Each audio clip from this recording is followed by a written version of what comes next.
All right, everybody, let's look at this problem from 4.6.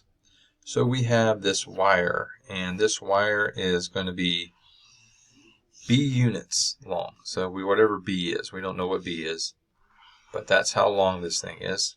All right, and we're going to cut it into two pieces, and one we're going to make into a triangle. So let's do like this is going to be the triangle.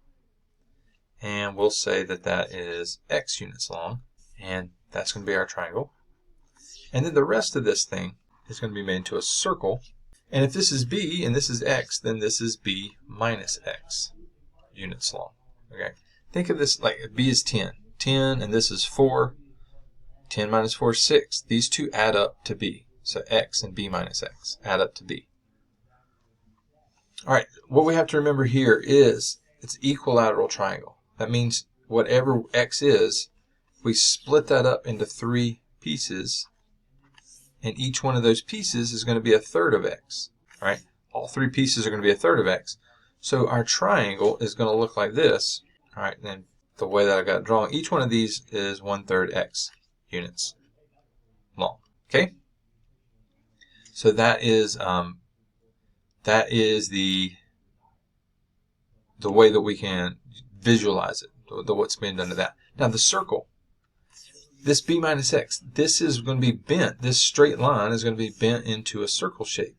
So the B minus X is the circumference of the circle. And if you recall, circumference is 2 pi r. So that means that B minus X is 2 pi r. It's going to be really important in just a second for us to know the radius. So if I solve for r, I'll get r is equal to B minus X divided by 2 pi. Okay, so the radius of the circle that we can make with whatever is left over from the triangle is going to be that leftover part divided by 2 pi. That's the radius of the circle we could get.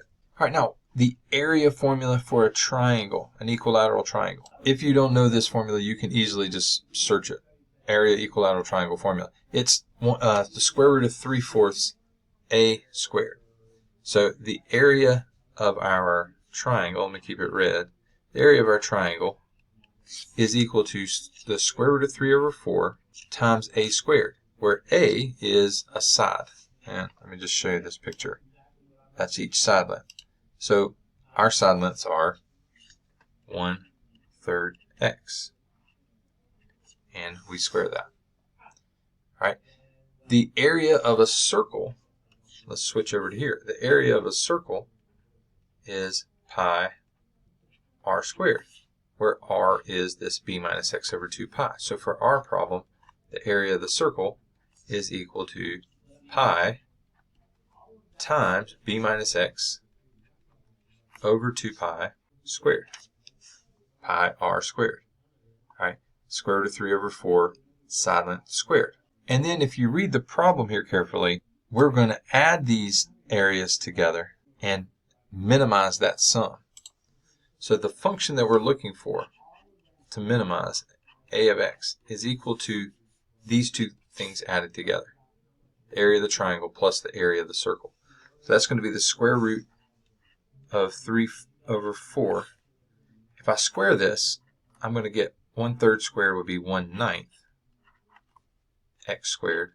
The area of the circle, I'm going to get pi times B minus X squared. Let me write it like this. B minus X squared. And I'm going to go ahead and square the bottom. 2 squared is 4. Pi squared is pi squared, obviously. All right, that pi and one of those pi's are going to cancel. And then I'm going to clean up this a little bit as well. So our area formula is equal to the square root of 3 times the x squared divided by 4 times 9 is 36. All right, plus B minus X squared. I'm just going to write that in parentheses for now. And then this is just 4 pi.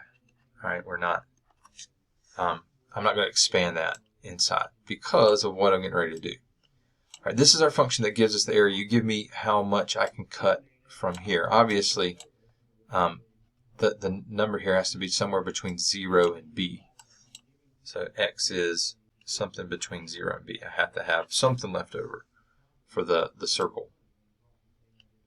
So that's why I'm not underlining, not less than or equal to. All right, I want to take the derivative of this. This is what I want to minimize. So I want to find these critical points.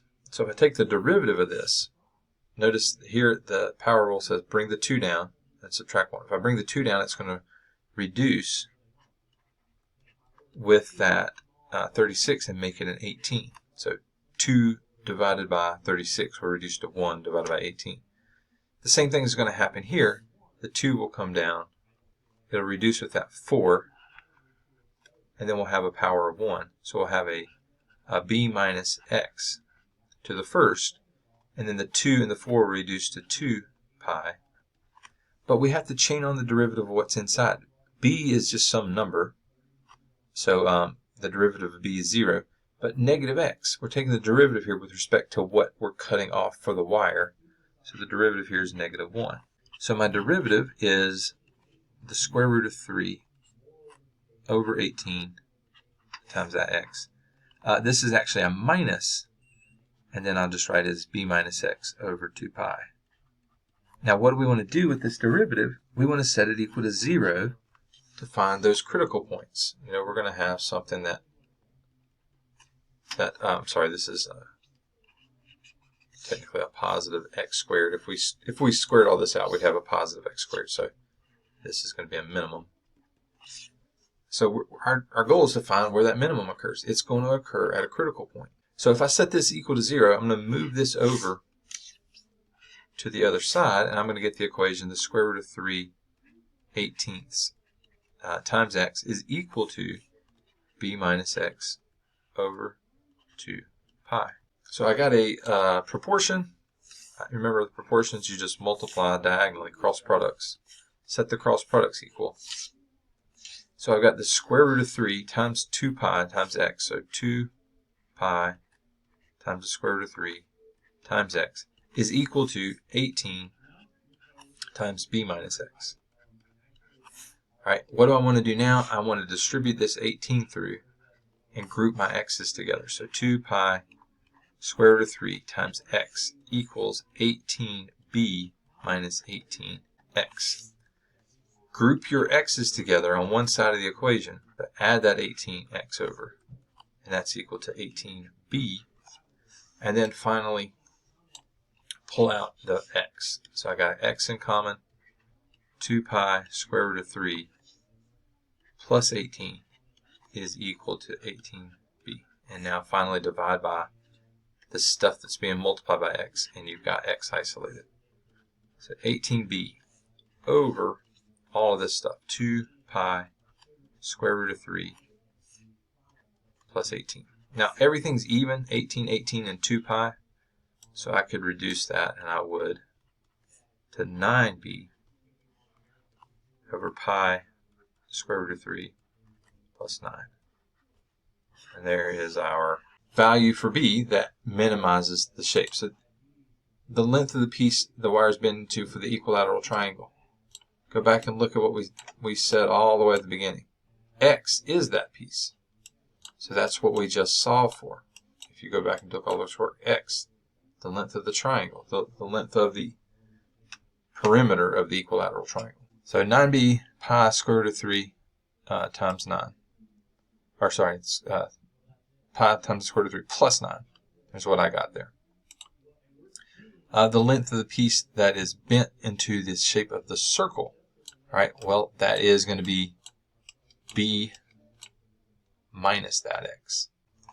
So if I did b minus 9b over this pi square root of 3 plus 9, what's going to happen is, to get a common denominator, I would have to multiply b times that denominator and put it over top of that. Right? This is just getting a common denominator to be able to do that. And if you see what's going to happen here, I am going to end up with a 9b minus 9b. So those are going to cancel, and I'm going to be left with this b times pi times the square root of 3 over pi square root of 3 plus 9. So these two denominators, if you kind of follow along with what happened, we had b times this part of the sum in the denominator, as 1. And now we've got b times this part of the denominator as the value for the other one. All right, and there is our other exact answer. Okay, so if you come up with a visual, it really helps with these. There's a lot of work to do this one, but it all started with the visual. I came up with the visual. This was x, this was b minus x. And then I started thinking about what would the area formulas for those things be. All right, if it's a formula I don't know, look it up. What's the area of an equilateral triangle? All right, and then plug into that formula. These are added together. That's my function to minimize. I always know what I need to minimize because it asks in the problem. And that's what I need to come up with. I need to come up with expressions for each of those areas, add them together, and then because I'm minimizing it, I take a derivative, set it equal to 0. And then my goal is just solve whatever equation shows up for x. All right. Proportions, the way you solve them, cross multiply, set them equal, set the cross products equal, and then group those x's together so you can factor the x out and divide it away.